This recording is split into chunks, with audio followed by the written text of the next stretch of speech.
Et donc, bien moi je voulais vraiment partager un petit peu avec vous mon expérience. D'abord, je me présente, je suis Christophe Carjusa. J'ai découvert le MLM, le marketing relationnel, il y a à peu près plus de 25 ans, puisque j'ai découvert cette activité par hasard avec un ami qui a vraiment insisté et insisté 5 fois pour pouvoir, pour que je puisse assister à une information. Et donc, et ça c'était en 92, fin 92, début 93. Et quand j'ai découvert la puissance de ce métier, où j'ai pas du tout été invité par rapport aux produits, mais j'ai vraiment été invité pour changer quelque chose dans ma vie, puisque je crois que ça c'est important aussi, c'est l'approche dans ce métier. L'approche est quelque chose d'indispensable. Et donc ce métier pour moi est devenu un métier passion. D'une part parce que cette personne qui m'a invité a su donner la réelle dimension d'abord dans l'invitation et a su mettre de la valeur ajoutée. Et ce n'était pas qu'une question de produit, mais c'était une question de qualité de vie. C'était aussi, à cette époque-là, il a su susciter mon intérêt parce qu'il a su me mettre en situation d'attente, d'écoute et surtout de devenir demandeur de l'information. Et aujourd'hui, moi j'étais formateur de cuisine à l'époque. Et quand j'ai découvert ce métier, bien sûr, comme beaucoup, j'étais plein de doutes. Des doutes sur moi, des doutes sur le métier que je ne connaissais pas.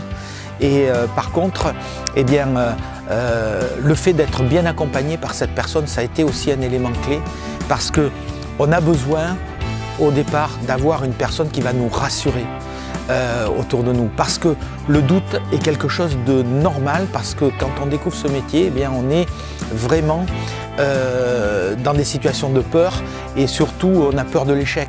Et on a peur de l'échec, mais par rapport à nous-mêmes. Donc, ce qui est important, c'est que surtout être rassuré et rassurer les personnes que l'on va inciter à démarrer en leur disant que de toute manière, eh bien, on ne change rien dans notre vie, si ce n'est qu'on va commencer à mettre des actions les unes derrière les autres, une après l'autre, pour pouvoir commencer à prendre des repères. Car ce n'est qu'à partir du moment où on prend ses propres repères qu'on commence à découvrir la véritable puissance de ce métier. Et donc à partir de là, eh bien, ça demande un travail personnel. C'est-à-dire qu'il est important de démarrer avec la confiance des personnes qui nous paraissent crédibles, qui nous paraissent convaincants au démarrage. Mais il est très vite indispensable de pouvoir aller acquérir soi-même ses propres convictions. Parce que c'est bien d'entendre le dernier qui a parlé qui a raison, mais moi ce qui était important, c'est d'aller me forger mes convictions, c'est d'aller vérifier si ce qu'on me disait était vrai. Si le fait que les produits que je devais amener, eh bien, il y avait des gens qui étaient en capacité de les acheter. Si le fait de présenter cette activité, il y avait des gens qui étaient en train de pouvoir aussi démarrer. Et d'ailleurs, à cette époque-là, il y a un leader qui est connu et qui m'a dit: le jour où tu auras un client et que tu auras un distributeur, eh bien, cette affaire, elle marche et elle marchera pour toi toute ta vie. Après, c'est qu'une question de temps et de nombre. Et ça, c'est très important de comprendre, parce que à partir de cette évidence mathématique, eh bien, après, ça va dépendre que de nous-mêmes. Ça va dépendre du fait de pouvoir se remettre en question en permanence, de pouvoir accélérer le processus de cette duplication et de cette démultiplication par le fait de devenir quelqu'un de meilleur dans sa communication. Quelqu'un également qui va être en capacité de se déterminer de véritables objectifs, de savoir pourquoi on va s'engager dans cette industrie qui est une véritable industrie aujourd'hui et qui est une industrie qui est porteuse d'emplois, qui est porteuse de richesse. Et aujourd'hui en plus, aujourd'hui le monde a changé entre 92 et aujourd'hui 2017. Eh bien, les réponses que amène ce métier sont beaucoup plus évidentes et normalement il y a de plus en plus de candidats qui doivent démarrer dans cette industrie parce qu'on offre la liberté, on offre des nouvelles façons et des nouvelles approches de travail. Donc c'est le travail en freelance, c'est le travail depuis chez soi, avec un ordinateur, comme on veut, quand on veut. On peut choisir aussi les personnes avec qui on va travailler. Mais les personnes qui vont travailler dans cette industrie vont nous choisir aussi. On dit toujours qu'on construit un réseau à son image. Et c'est très important de comprendre que tout dépend de notre communication. Si on est quelqu'un de charismatique, si on est quelqu'un de serein, si on est quelqu'un qui va amener de l'empathie vis-à-vis de ses partenaires d'affaires, si on est quelqu'un qui va amener aussi de la bienveillance, eh bien les gens vont nous suivre et on va construire un réseau avec des gens qui nous correspondent sur des valeurs humaines.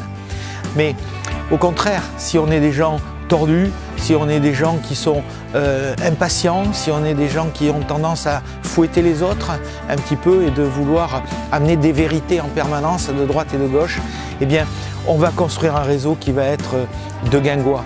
Et ça ne va pas aller vraiment loin dans cette affaire et on va perdre aussi la crédibilité des collaborateurs mais aussi des gens qui nous entourent. Donc ce qui est important, c'est d'avoir des objectifs bien précis, de prendre le temps de travailler au quotidien avec ces objectifs, que ce soit le matin quand on se lève, décider que la journée va être belle, et le soir quand on se couche, de dire que cette journée a été magnifique, mais qu'en plus on va passer un petit peu de temps sur le fait de s'endormir avec des rêves sur ce que va être notre futur dans les 2 prochaines années, dans les 5 prochaines années. Car la capacité d'un leader de cette industrie, c'est de pouvoir se projeter, de se projeter et de voir les choses non pas telles qu'elles sont, mais telles qu'elles vont devenir. Et ce n'est qu'à partir de là que justement on va programmer un petit peu, on va émaner les choses les unes derrière les autres.